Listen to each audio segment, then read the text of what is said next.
Ова е демократска држава. Живееме во демократско општество. Демократија, Владење на народ. Коси со демократските принципи. Сите зборуваат за демократијата. Ова е еден од тие термини кои ги слушаме речиси секој ден. На вести, на социјални медиуми, во автобус. Речиси сите општества во последните неколку децении се трудат да станат демократски. Или пак по-демократски. Во продолжение на ова видео ќе ви ги одговориме овие две клучни прашања.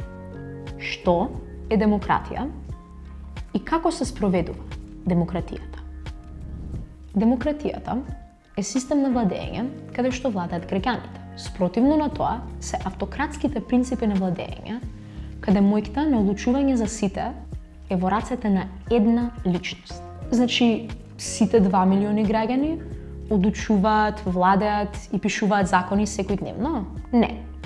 Ова би било крајно непрактично, ако секојдневно сите од нас носевме и пишувавме закони. Затоа постои представничката демократија.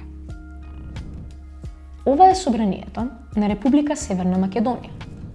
Во оваа зграда се сместени 120 пратеници и пратенички. Секое лице кое има наполнето 18 години може да е пратеник или пратеничка, а истите ги избираме секој 4 години.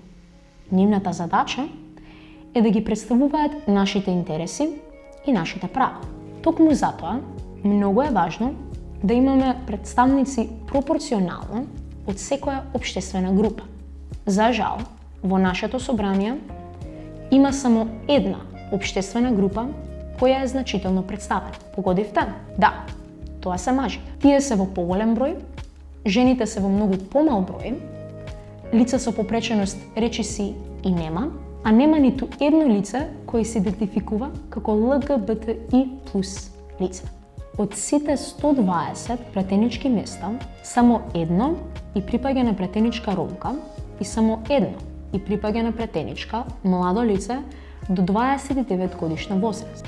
Во превод, ова значи дека правата и потребите на овие заедници се представени со застапеност од само 1% или воопшто не се застапени.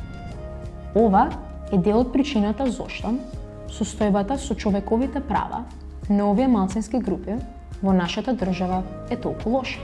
Но што можеме ние како граѓани да направиме за да ја подобриме оваа состојба? Прво, будно да следиме што прават и што не прават нашите политичари, да гласаме на избори и да се вклучиме во активистички групи чија цел е да ги застапат правата на овие групи.